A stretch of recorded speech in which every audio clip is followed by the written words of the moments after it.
On this month's edition of Pwned, we go back to DICE for Back to Karkand and get the inside story on new Battlefield 3 content. Match Magazine's Darren Cross is back with more tips, this time defending corners. Might be useful if you're a Bolton player. We meet the man behind some seriously pimped rides. Plus you can win stuff. Well, it is Christmas after all.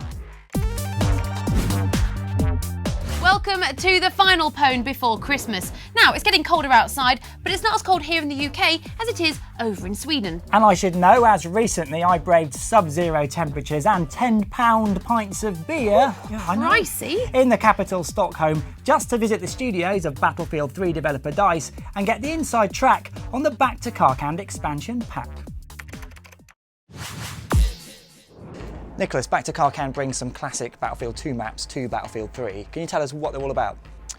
It's about revisiting some of our best maps ever made, 4 classics from BF2. So why were these maps chosen for this DLC? We wanted a good mix so that it could be, the epic scale maps and some more close combat maps. And these were the most popular ones in BF2 and they're really fan favorites, so we really wanted to give that back. So how did you find out these were fan favourites? Was it because of data you had or because of fan feedback? It's both actually. We've all played lots of BF2 and we know, what's been popular, but also we of course have the telemetry data to see what actually is being played most. Now you mentioned large scale and small scale combat. Can you tell me more about that? Well, you have, for example, Gulf of Oman, which is really big, and Wake, which is even bigger, where you have the full-scale helicopters, airplanes, tanks, jeeps, all of it. And then you have Karkand and Sharky, which is more, we have some construction sites, buildings, infantry moving across the street and fighting over buildings. Can you explain what developments we may have seen since people may have played it on Battlefield 2? These maps were played some years ago, and we thought, what could have happened to them in this time of absence, so to speak? And we thought of having them as these sites where they try to build up something. For example, they tried to make a resort on Sharky, for example, where they started building. But now, once again, war hits and the military moves in, and now it's kind of half finished in some places. And the Battlefield 2 maps had Conquest Assault mode. That's back now, right? Yeah, it was the setup we used for maps that were more about one team being the attacking team, even in Conquest. So, for example, the American side start on an aircraft carrier and charge in on the beach, or start at a base and start rolling tanks. And then the other side actually owns the map from the beginning. So the thing is, the attackers have a ticket advantage and move in and try to quickly establish themselves on the combat zone and start capping flags. Otherwise they will quickly bleed out if the defenders are doing the job. What weapons can you use in the game this time? We have 10 weapons, classic weapons from BF2 that you can unlock, and the cool thing is that once you can bring them with you into the vanilla game, so you always have your weapons available. Now the trailer says extended persistence. What does that mean? It's the new assignment system, and that basically means that you have the normal progression system from BF3 where you rank up and you earn your weapons and your unlocks and all that. But now in parallel you can also complete these assignments and earn weapons and unlocks through them as well. There's some new ways to fly and drive about as well? Yeah, we have 3 new vehicles, one Stovall fighter jet and one APC and one buggy. And the cool thing with the jet is that it has this vertical takeoff and landing capability, which means that you can hover on the battlefield.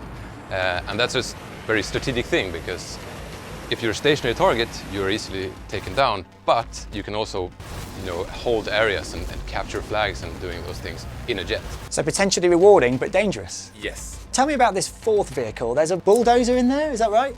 Maybe, I think, yeah. There might be an Easter egg vehicle. If you search, you may find... What made you guys decide to put a bulldozer in a level and hide it away somewhere? Is that just having a bit of fun? It's having a bit of fun.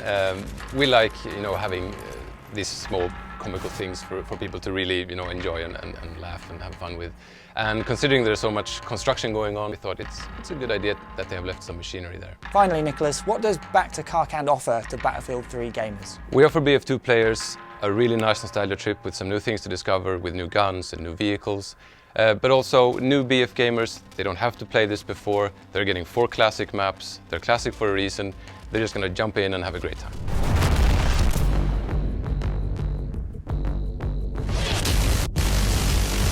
And there'll be more about those classic maps later on in the show, including exclusive info on a map that didn't make the cut. While Matt was there, he did manage to grab some Battlefield swag, including a cool mouse mat, a t-shirt. There's tons of other stuff in that bag, but I think the best prize in there has to be this poster here, which is signed by the whole team at DICE. race. Indeed it is. Now, to stand a chance of winning these prizes, all you have to do is go to the website. Details are on screen now. And while we're talking of competition winners, well done to Lee Harvey from Bexley Heath. You've won the signed snowboard and SteelSeries gaming headset from last month's competition, as well as the Pwn Viewer who sounds most like an assassin award. Congratulations. That prize is winging its way to you now, but we can't promise it will be there before Christmas because we're not Santa. No, we're not. Now, last month, Darren Cross from Match Magazine came in to give us loads of defending tips for FIFA 12, but there were just so many we couldn't fit them all into one show. One thing that it's important to know is how to defend corners properly, so here's what we had to cut out from the last show. Think of it a bit like an Easter egg on a DVD. Only that it's Christmas time and it's not a DVD. Brilliant.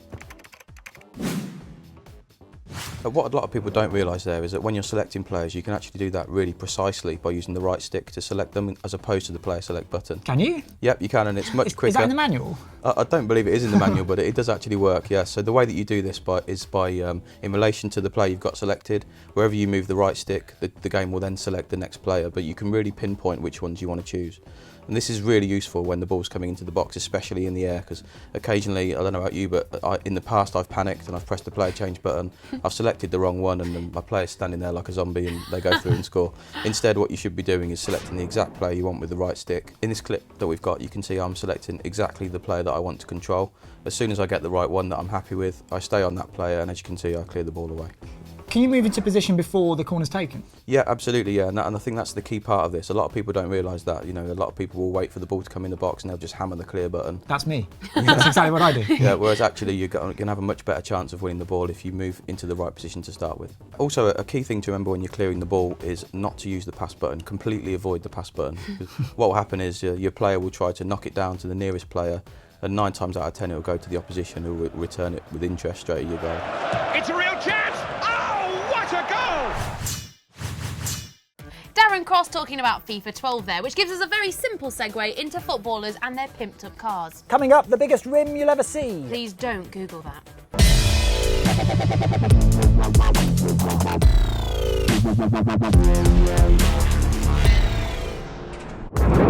I'm here at a workshop in North London where a guy called Yianni tunes, repairs, resprays, customises and fits in-car entertainment systems to the cars of celebrities and football stars. In fact, you could say that he pimps up their rides. There's probably an idea for a TV show in there somewhere. Yianni, you're into your cars then? Just a little bit, yeah. Cars was always something that I was passionate about. Before I started doing the celebrities, I've become really good friends with Bakary Sagna, the Arsenal right back. Yeah. And on the back of him, me doing his car, got to another player, and before you knew it, I've pretty much done everyone. Gordon Ramsay, JLS, I've done something for Eva Longoria charity. What's one of the strangest requests you've had when you've been customising a car? You do get some crazy requests. El Hadj Diouf, he's a nutter. I want chrome. And then when he played for, who did he go? He played to Rangers. Yeah. And I said to him, listen, you're not very let's try and make someone like you. I said, I'm going to do your car white with the blue stripe like your hair. Rangers fans loved him, Celtic fans hate him even more. I don't know if I should say this. Diouf's wife, her initials are VD. And she said to me, can I put VD in the headrest? So me and Sue, who looks after El Hadj, I was like, to be honest, in English, that's not the best thing to have in your headrest.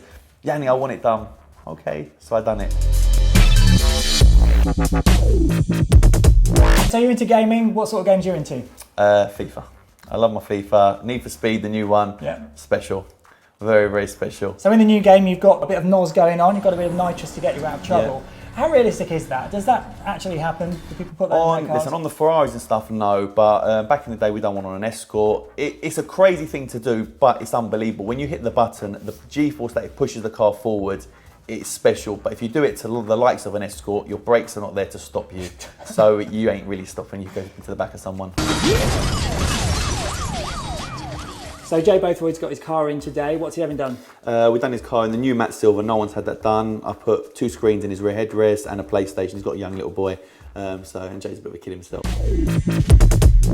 Are you banging into your cars? Do you like them? Yeah, I do like cars. Obviously, you know, I'm not gonna lie, you know, they're a bit of a waste of money, but you know, you use it every day, and you know, they are nice little toys. You know, I love my games as well, so you know, when I'm not driving, you know, I definitely sit in the back and you know, have a little go. So you into racing games as well? Yeah, you know, I like racing games. I like the F1 games. I like, you know, obviously Need for Speed.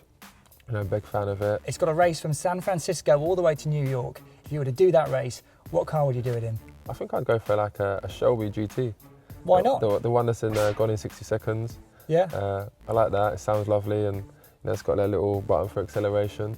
And what modifications would you have on that car to make it a bit of an easier journey? I love my heated seat. No, but I mean, it's obviously it's winter now. It's turning cold. Do you have the seat on a lot? Yeah, all the time? I have the seat on all the time, and the steering wheel has got heated as well. So it must be a shock when you get outside. How do you manage on the pitch? Yeah, you've got to wear gloves, haven't you? You've got to wear gloves, jumper, woolly hat, everything. What other games are you into? I'm big into FIFA 12. What a surprise! Yeah, I think all the footballers are. Yeah. All the footballers think they're the best at it, but no, I really am. And modest as well. Yeah, Battlefield. I've put that up, and that's a really good game. Yeah, is that the multiplayer or the campaign, or are you into Yeah, playing I like against other people? I play the multiplayer. You can jump into any kind of vehicle. It's very realistic. But nothing quite as souped up as this. Yeah, nothing quite as souped up.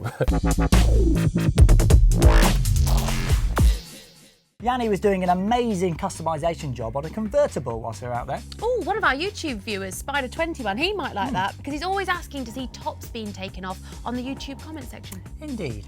Moving on, it's time for the second part of our Back to Karkand feature. Yeah, that's right. This time we're looking at how Frostbite 2 has changed some of those maps you might have played in Battlefield 2. Now obviously these maps have come to Battlefield 3, there's Frostbite 2 in there. That's a game changer when it comes to the way people play the game. Have you had to change the maps in terms of the design to take into account Frostbite 2? Yeah, that's been a really big challenge because from the get-go we said we need to maintain the core gameplay here because we know that's good and we know that's what people want, but it also needs to be made into a proper Battlefield 3 experience.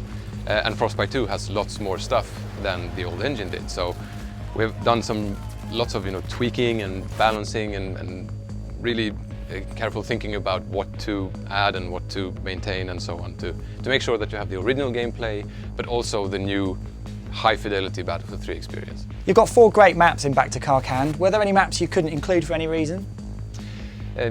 Yes, actually. We looked at the really popular maps from BF2 and one of the really popular classics is Dragon Valley. It is important, I think, that we really maintain what these maps were in order to keep the nostalgia value. And we felt it was kind of a drastic change from the Asian setting to fit it into the BF3 setting. So for this pack, Dragon Valley couldn't really make the cut. Do we one day see it maybe in some future DLC cropping up somewhere with Frostbite 2? Oh, you never know. Do these new building developments that have sprung up since the last time we saw the maps change the way the game's played?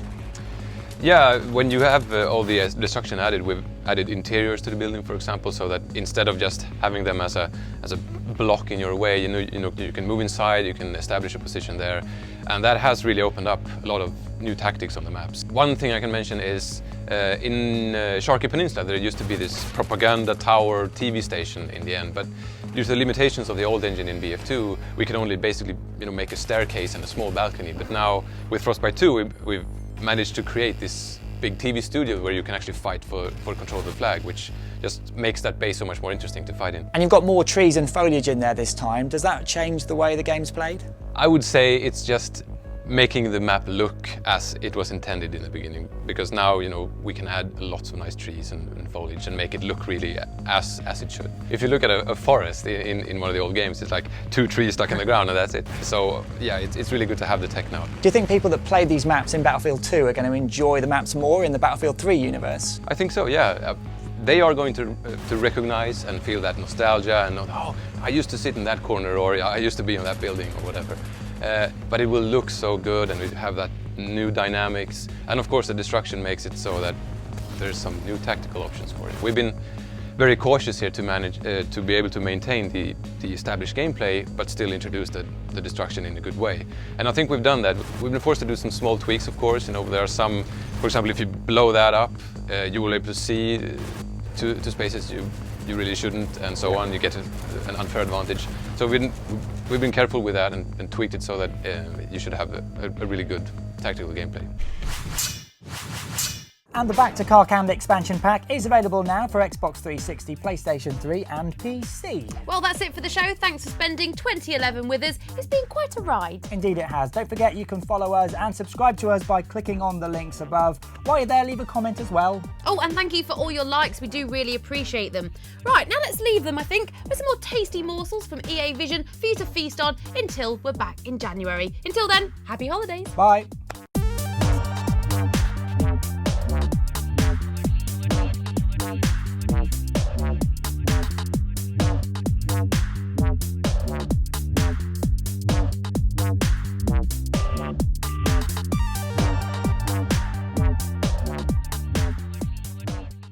So, where's your costume for the Christmas bit in the script? There isn't a Christmas bit in the script.